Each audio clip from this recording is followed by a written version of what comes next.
vendi po kthehet dhe është kthyer në narkoshtet.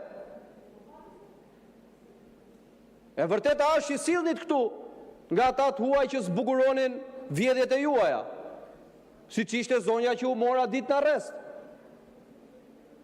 Ndërkohë që këtu bëhesh e nami. Unë nuk shoh asnjë koleg të Partisë Socialiste të mohoj këto akuza. Dhe qa është më keq, unë nuk shoh as qeverinë të punoj apo të tentoj të bëj sikur po punon për të hetuar se çfarë po ndodh me krimin e organizuar në Shqipëri dhe si ka mundësi që ky vend që po largohen pafundësisht njerëz, që ky vend i cili është sot në një skëterr ekonomik ka një zhvillim të jashtëzakonshëm në kulla dhe agjenci imobiliare.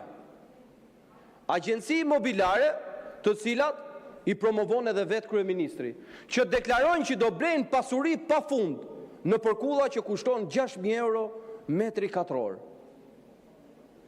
Po gjithë këto investime për këto kulla, me bizneze dhe kompani që deklarojnë se kanë rreth 50.000 euro apo 60.000 euro në buxhet, si ngrihen? Dhe mos harrojmë që jeni ju që keni votuar një ligj apostafat që ta ketë vetëm Edi Rama në dorë se kujt do t'ja japi kullën. Nuk i ka Bashkia e Tiranës. Kullat i ka kryeministri.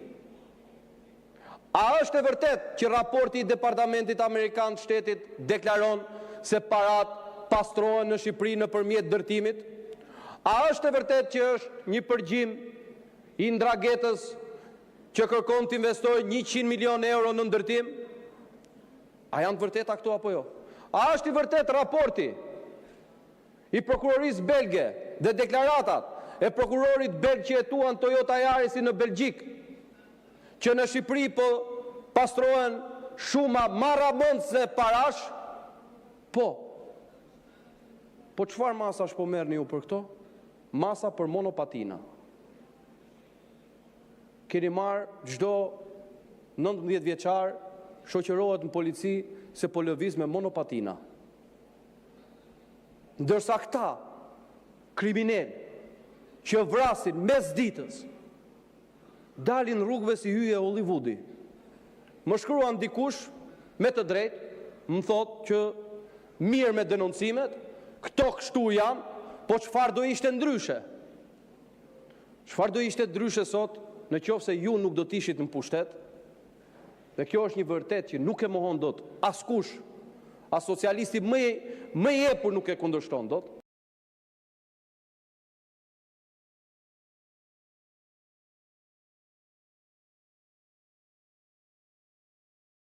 Burg. Çfarë bët kur erdhët në pushtet? Ata që ne kishim futur në burg, i nxorën nga burgu i futët në punë bashki. Ku ka ndodhur kjo? S'ka ndodhur kur.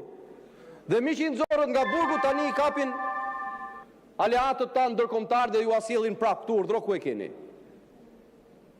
Prandaj, për ata që thonë çfarë do ishte ndryshe do ishin shumë gjëra, po mbi të gjitha, po të ishte Partia Demokratike, sot ato 400 milion euro të inceneratorëve do ishin në xhep shqiptarëve, 200 milion euro të tunazës do ishin në xhep shqiptarëve, ato 190 milion euro të tuneli Llogaras do ishin në xhep shqiptarëve, ato 100 miliona euro me Tigrin 1 e me Qukës Qafploç